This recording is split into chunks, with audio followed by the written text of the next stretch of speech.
Welcome to The Kitchen Table, a conversation about faith, music, and culture. Join Shine.fm's ministry director Brian McIntyre Utter and his 18-year-old son Jake around the table for this week's chat. Hello, welcome to episode 26 of The Kitchen Table. This is a father-son show talking about faith, music, and culture. Welcome back. I'm Brian. And I'm Jake. And we do this every week, and we love it. We love having these faith conversations where we just get together and hang out and talk about life issues, following Christ, and what that means. And we love music, so we share a little bit of music in a segment we call Music Matters. And then towards the end, we do a thing called Culture Shock, which is really a potpourri of things we talk about. It's kind of random every week. It is. It's purposeful nonetheless. Yeah.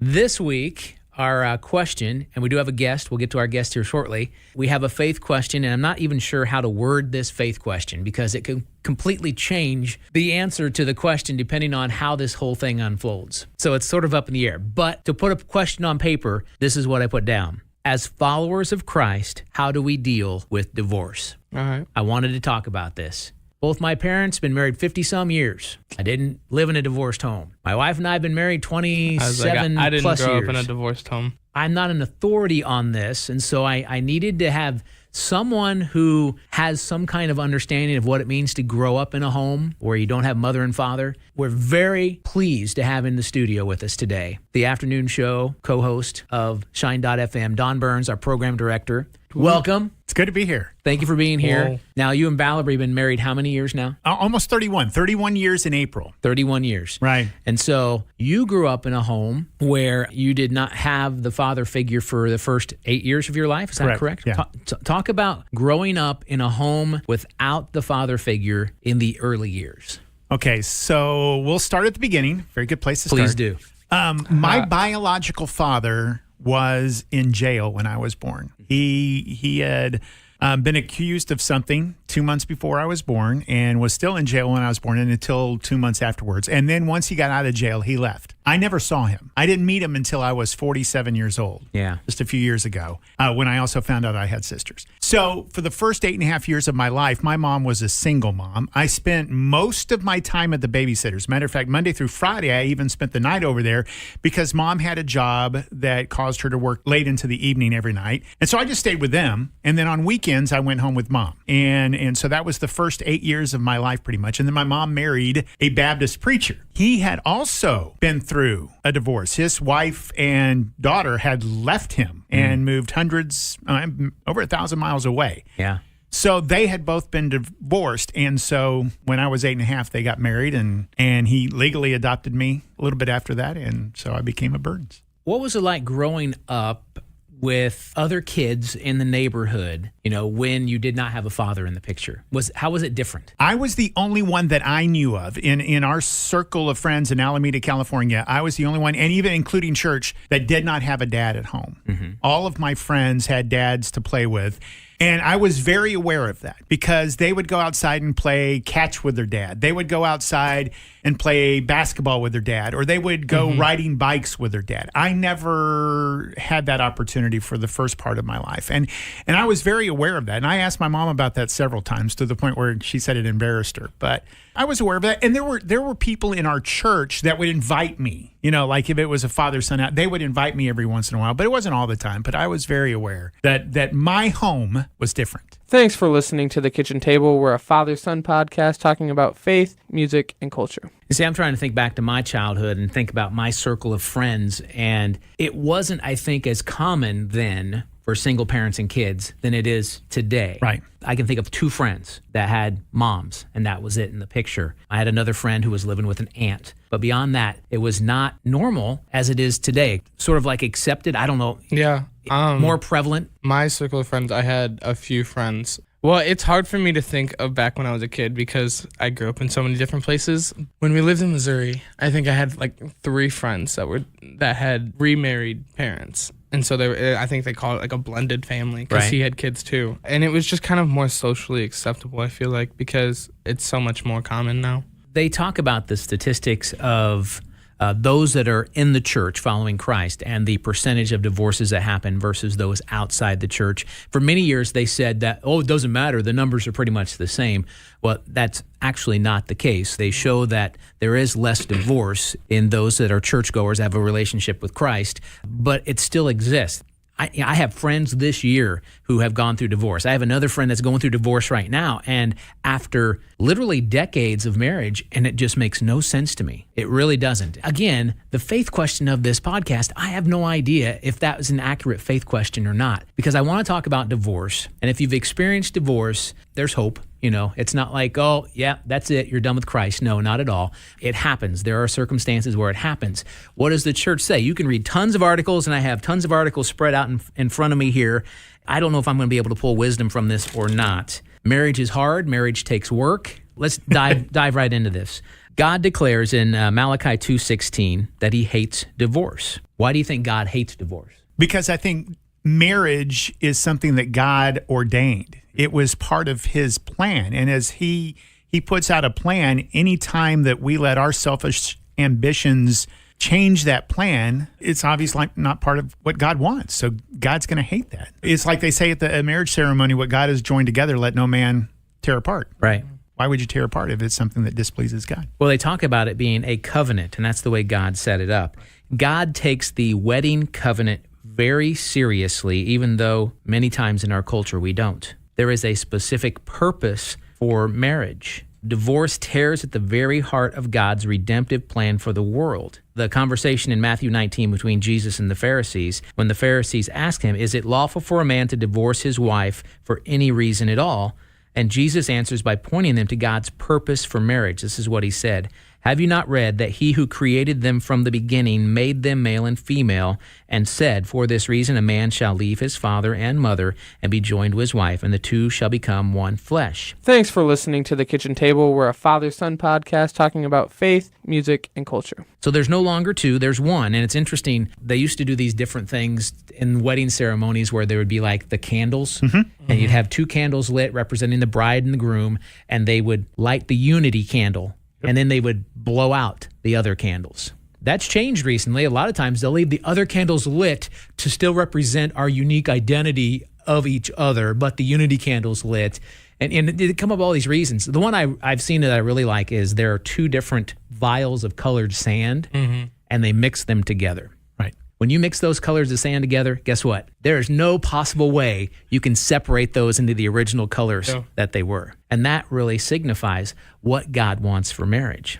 There's these different purposes that are a part of it. Purpose number one, to mirror his image. God created the earth. He created the animals that are in it. He said, let us make man in our image according to our likeness. Let them rule over the fish of the sea and over the birds of the sky and over the cattle, over all the earth, over every creeping thing that creeps on the earth. And God created man in his own image. In the image of God, he created him. Male and female, he created him. It is a mirror of the image that God created. Your marriage should exalt God and glorify him to a world that desperately needs to see who he is, because we're created in that image of God. Also to complete each other. It's not just the Jerry Maguire line, you complete me, that makes all of the ladies swoon, especially with Tom Cruise saying it.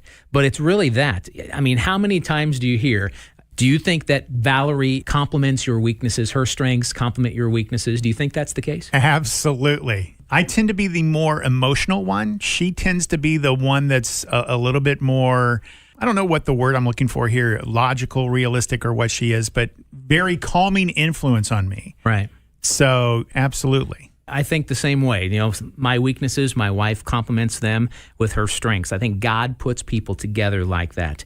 Remember this, man created divorce. God never ordained and created the institution of divorce, man did. It's generally accepted interpretation among the majority of the evangelical community that there are certain passages in the Bible where there are a couple of circumstances in which God releases a couple from a lifelong covenant of marriage. In the case of consistent, unrepentant immorality, and when an unbelieving spouse deserts a believer. Those are the two cases from Scripture that they say that God releases the couple from that lifelong covenant of marriage. Of course, within Christendom, within following Christ, divorce is discouraged. by pastors, by Christian leaders, even in these situations that were mentioned. My parents have been married 52, 53 years. There was a point. There was a 2-week separation when I was a kid where my dad left. I don't know if my mom asked him to leave. I don't remember. I was young. We were all young, me and my brothers.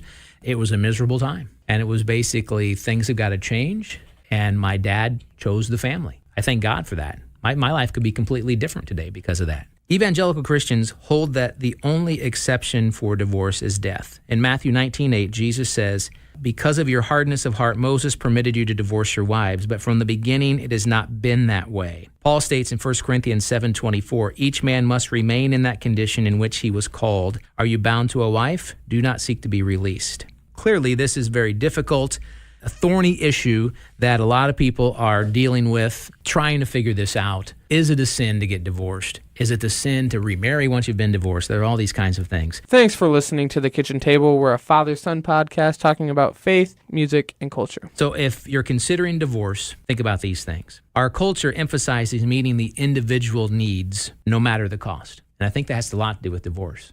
I think divorce is very selfish, especially when kids are involved. You're not thinking about it. Now, there are going to be people out there listening, they're going to disagree with me. We'll probably get some negative stuff back on this one, but it is a covenant, and marriage takes work, and there are times that marriage is difficult. Now, I'm not saying if you have a spouse that repeated immorality that's happening, if it's not going to stop, then something has to change. I agree with you. Let me add, coming from my background, Yeah. that it's not an unforgivable sin. Oh, not at all. There's no unforgivable sin. Well, I know, but as I grew up in the church, because my dad was a Baptist pastor and had been through a divorce as a pastor, Right. we were treated at times like he couldn't pastor church. He could no longer preach. He could no longer lead Right. because he had been through that. It wasn't his choice to go through that. Right. She left. She no longer wanted to be in the ministry. She didn't want to be a pastor's wife. She didn't want her daughter, being raised that way. She left. But he was paying for that decision that was made that he didn't make. And I think my mom would say that there were times where she felt judged a little bit because of the divorce that she had been through as well. And the way I was raised, and this applies to so many of my friends, of my family members, to those around me, God never, ever called me to judge anyone Right. for anything. God called me to love everyone through everything. And so that's just the way I was raised. It's like, son, we all make mistakes. Right. We all sin. But we all need God's love, and we need to love each other. So that's my thought on it. So as followers of Christ, how do we deal with a divorce? There is little more painful than being rejected by a spouse. We need to remember these things. First, remember that your marriage is not over until the papers are signed, and a lot can change between them moving out and divorce papers being signed. A great example this year, famous Bible teacher, women speaker is Lisa Turkhurst.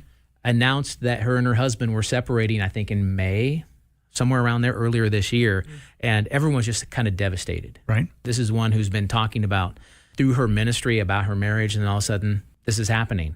Again, God can restore. You just saw a couple weeks ago, they got remarried. I don't know if the divorce was final and they remarried again or if they just renewed their vows, but they've worked this out.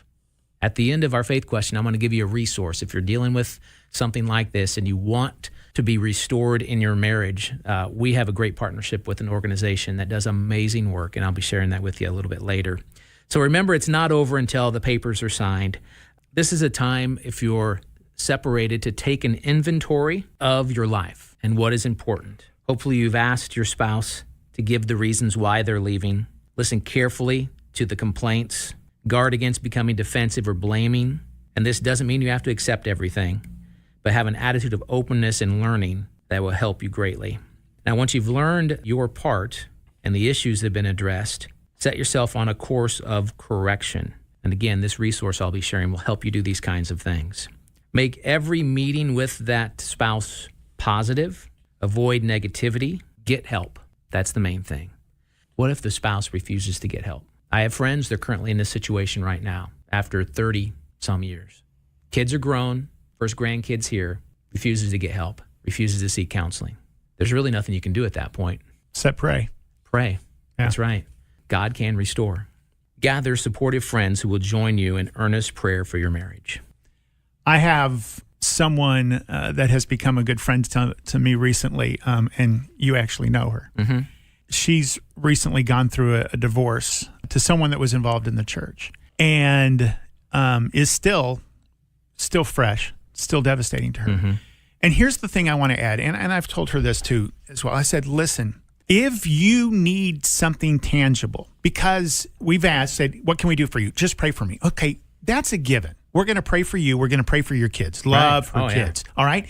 But I said, if there's something tangible that Valerie and I can do together, and that's the key, that Valerie and I do this together. Right. But if there's something we can do, whether it's running by an overpriced coffee shop and getting you some sort of latte, we'll do it. If it's running through the pizza place and getting your favorite sausage and mushroom pizza, we'll do it. Just know that we're there for you. And if you're a friend of someone that's going through that, be willing to have that heart for them. Mm-hmm. Some tangible ways. Pray for them daily, but tangible ways that you can show your love and appreciation and just your support of them. And the other thing, if you're going through that, can I recommend you let people do that for you? Absolutely. It will make you feel better. It will help your kids see that people of the church still love them because they go through that some. And it helps the person that's actually doing the tangible gift for you. Because, as it says in the Bible, it is more blessed to give than receive. You're going to be blessed because you're receiving, but they're going to be blessed too. They just want to show you that they love you. And I think there's a couple of easy things, whichever side you're on, that you can do to show your love and support. Thanks for listening to The Kitchen Table. We're a father-son podcast talking about faith, music, and culture. One of the areas I wanted to touch during this conversation over the kitchen table is to talk about the effects that it has on children. You've kind of shared a little bit of your story, and the friend that you're talking about is a friend of mine as well, and getting ready to celebrate Christmas for the first time in a divorced home, sharing custody, what that means. It looks completely different. This is the first Christmas in their lives where it is not the normal Christmas, and her kids are struggling. Mm-hmm. That's a big issue. I was looking for resources, and I thought it was rather interesting that I found more helpful resources on Sesame Street's website than a lot of Christian family organization websites. Wow. And I'm like, wow, exactly. I'm like, that's telling. That's telling. We need to, as the church, present those kinds of resources for everyone, not just followers of Christ, but we need to be that outlet of hope and help during those kinds of situations. What I have here, comes from the Sesame Street website. Children dealing with divorce. These are questions that kids would ask. Will everything be different now? There is now drastic shifts that take place when divorce or separation happens. It might feel like everything will change, but you need to remind your kids of the simple everyday routines and activities that will stay the same, that provides a sense of security for them. Say this: I know a lot of things have been changing, but lots of our routines will stay the same. You will always get dressed after you wake up in the morning, then you'll eat your breakfast, then you'll brush your teeth and do your special helping job. So try to keep as much of the normalcy as possible. Emphasize that. Yes, there's going to be shifts. It's going to change. Another question: who's going to take care of me? With the changes in the routines, changes in the living arrangements, split custody now, they're worried that everyone will be too busy to pay attention to and to take care of them. So let them know the plan for the new routine. Reassure them that no matter where they are, someone will always be there to help them. You could say this: Mommy and Daddy might not live together anymore, but we will always be your mommy and your daddy, no matter what. That will never change, and we will both always take care of you. Again, it's just reassuring them. Right. Mm-hmm. They have no idea what this is going to look like, and they're scared out of their minds. Another question they could ask: what should I tell my friends and other kids at school about the divorce? See, children are eager to share about their home life with their friends, and so you have to explain to them the family situation because they'll want to explain that to their friends and they don't know how. So you can start like this: I bet your friends would love to know about your family. You can let them know my parents are divorced. That means they aren't married anymore, but I still have a mom and I still have a dad and they care about me. So you adapt the words to fit your situation. You might say, I have 2 houses. Sometimes I stay with my mom at her house. Sometimes I stay with my dad at his house. Describe some of the fun things that he does in each house. Give kids time to come up with their own answers many times in that situation, and kind of just push them in the direction, so to speak. So Christmas, just a couple days away as we're launching this podcast, and it's going to be different for many. Again, I don't know what the faith question was today. I don't know if we answered a faith question today. Marriage is a covenant. God wants us to keep that marriage covenant. He designed it that way. It doesn't always happen. Sometimes it's out of your control. If you're dealing with issues and you want help, and there's on both sides a willingness to seek help, we work with an organization called the Ravines. It's a marriage retreat center specifically for marriages in crisis. And if you want details about that, you can contact us here at shine.fm. We will send you to the Ravines. Their website is theravines.org, so you can go straight to their website. It's amazing to hear the stories of marriages that have been restored through what they do through their center. So that's one of the resources I wanted to end the faith question with today. I think with what Don said, just being there and being able to help, but while also praying for them is really important. And especially with the kids too. Like when I was in middle school, I had a friend go through a divorce. I really emphasized that I would be there for him. You could see on his face that there was that sense of security because he knew that something was still the same, even though his life was changing a lot. Thanks for listening to The Kitchen Table, a father-son show talking about faith, music, and culture. Christmas growing up was different for me. Yeah. Usually spent, at least for the first 8 years, spent Christmas with the babysitters. They're the ones that provided a lot for me growing up. I do remember that my mom and stepdad, I just call him my dad, just so you know. Whenever I say my dad, I mean my stepdad. My mom and dad got married December 16th, 9 days before Christmas when I was 8 years old. I do not have a clue what I got for Christmas that year because to everyone, I got a dad. Yeah.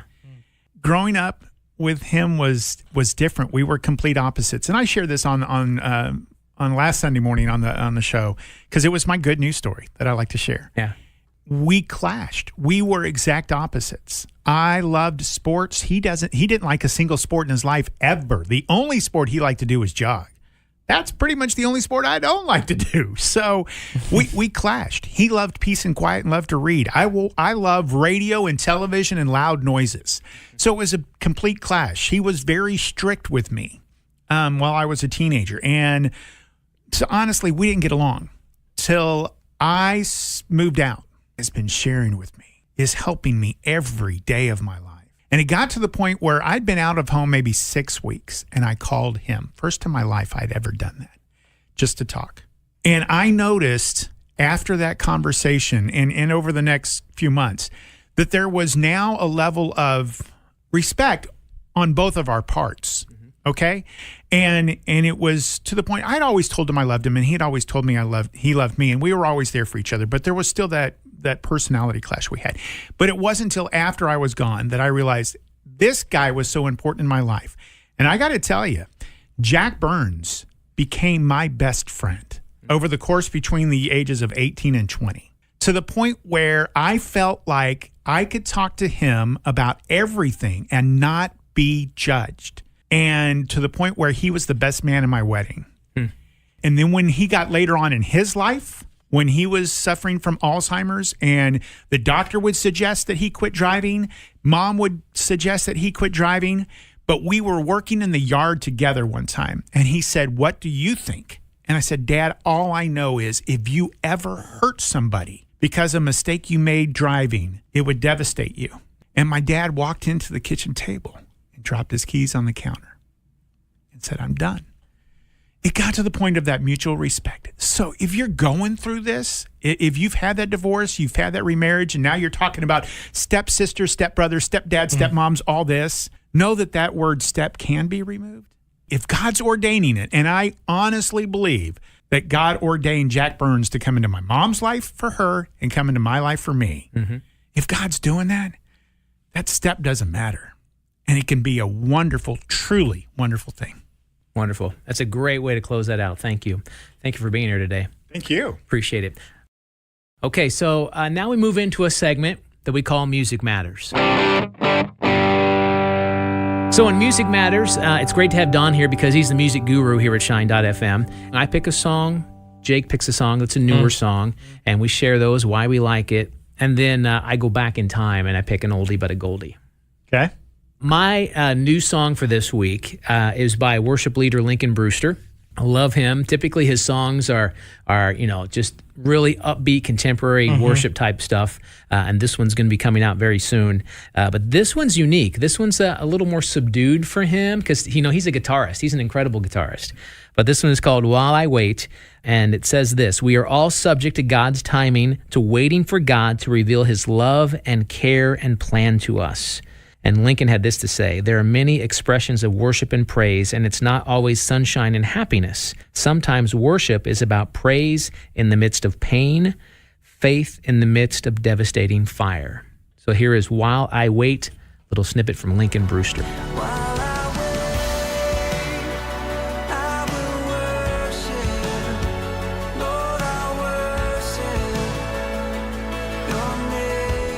Lincoln Brewster, I've been a fan since I was a kid. You kind of put that, but that is different. That's not normal Lincoln.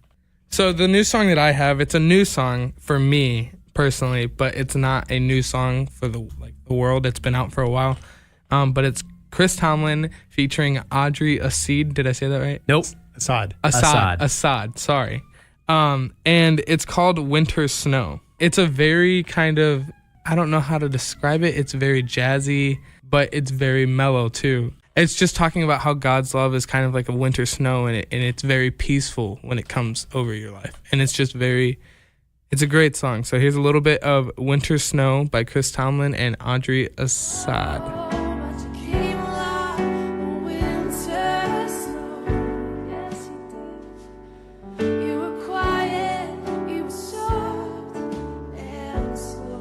All right, so that's our one Christmas song we'll get in this season. You notice I haven't picked Christmas songs. Yeah, because Christmas songs are amazing. Especially if you find a good one. I've done 2 great ones. There are a lot of good Christmas songs, but I'm not a Christmas music fan. I know, but all of my Christmas songs aren't the basic Rudolph the Red-Nosed Reindeer or Oh Holy Night. What else is on this list? Joy to the World. It's beginning to look a lot like Christmas. Okay, we'll take it. All right, so we've done the new stuff. Now we're going to go back into the oldie but goldie. There you go. You got it right. And we're going to go back to 1991 is the year. Wow. That's the year you were married. That's the year I was married. And this is the number 1 song from 1991. And it's a guy named Wayne Watson. Okay. Texas boy. Yeah, right? Lives in Houston, Texas. Yeah. And this is a song called Home Free. Do you remember this song? Oh, wow. I sure do. This had a lot to do with healing, if I'm correct. And to the point where we're gonna do a lot of suffering on this earth, but the ultimate healing is when we walk through heaven's gates and we're home free. Home free, eventually, at the ultimate healing, we will be home free. That wraps up Music Matters for this week. Time now to start up Culture Shock. So Culture Shock this week, even though I didn't pick a Christmas song, I am going to talk about Christmas. I found a great blog post about things that I want my kids to know about Christmas. So I thought I'd share some of these and get your guys' thoughts on them. The most important thing, sort of like our house rule, so to speak. In our house, Christmas is about Jesus. That's Amen. first, the rest follows. The stuff, all the things we buy, the gifts, the trees, the lights that we cover our house with, that stuff all goes away. Relationships do not. Putting your priority on relationships. Okay. Always smile and at least thank the bell ringer at the store. We actually did some bell ringing last week, staff here at Shine.fm. Don't look away. Gather your change ahead of time and don't ignore them. There you go. Take time to slow down and appreciate the little things. Because your routine changes at Christmas. Usually we're off work, we got time, we can spend it with family. We talked about this last week, and I think I'll just restate it here. Put the phone down. Yeah. Be with your family and friends. We're going to look back on this generation and realize, what were we doing? I just saw this the other day. I was watching a football game on television. Guy paid a lot of money for the front row sideline seats. And he's just chilling on his phone. And he's on his phone. Right. Drives me crazy. There's a game going on. You paid for it. Always say thank you to those working at the store. We have in the past done this thing. This was my favorite Christmas. So she made cookies. We all made them together, but Mom made them because she's Mom and she's the only one that knows how to.